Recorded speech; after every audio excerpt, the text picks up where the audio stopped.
of the mass grave in Basau, Jos, into which over 50 of our citizens were lowered recently.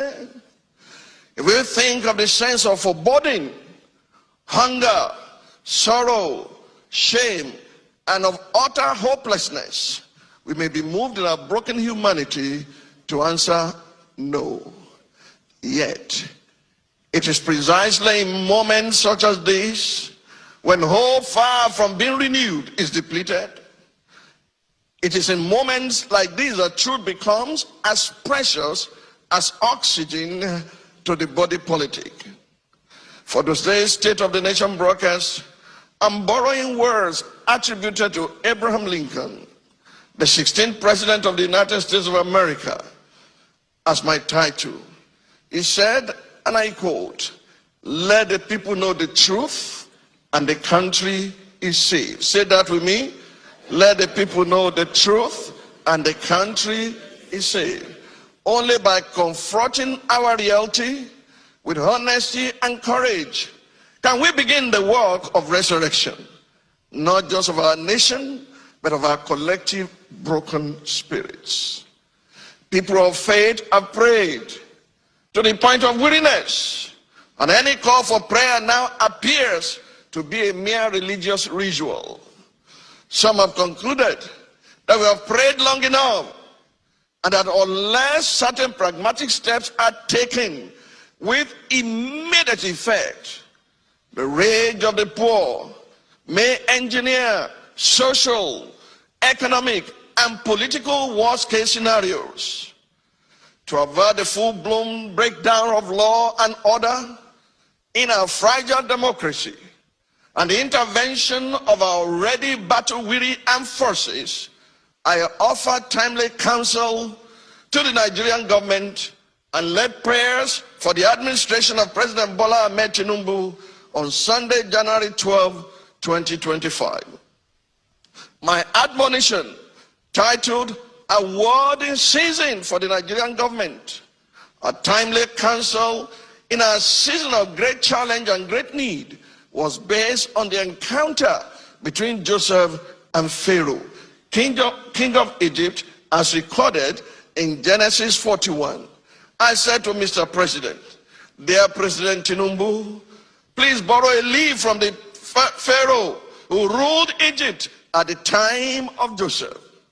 This particular Pharaoh showed remarkable wisdom and insight, as well as a heart receptive to truth. God strategically positioned this humble man as king over Israel, over Egypt, at a crucial time in world history. When he awoke from his dream, he recognized something odd was happening. As a strong leader, he acknowledged his sense of unease. But as a humble leader, he enlisted the advice of others. He summoned Joseph, who successfully interpreted his dreams. Pharaoh knew his kingdom hung in the balance as he carefully processed the message God had given him through Joseph. I then went ahead to declare in January of 2023 and pray, God is about to do something with Nigeria that will cause nations of the earth to come here and learn. May the good Lord grant Natasha Akpoti-Uduaghan, who has leveled allegations of sexual harassment against the President of the Senate of the Federal Republic of Nigeria, Senator Godswill Akpabio. There is clear evidence in reports and recordings from the occasion that there were repeated attempts to intimidate and silence Dr. Ezekwesili and her team.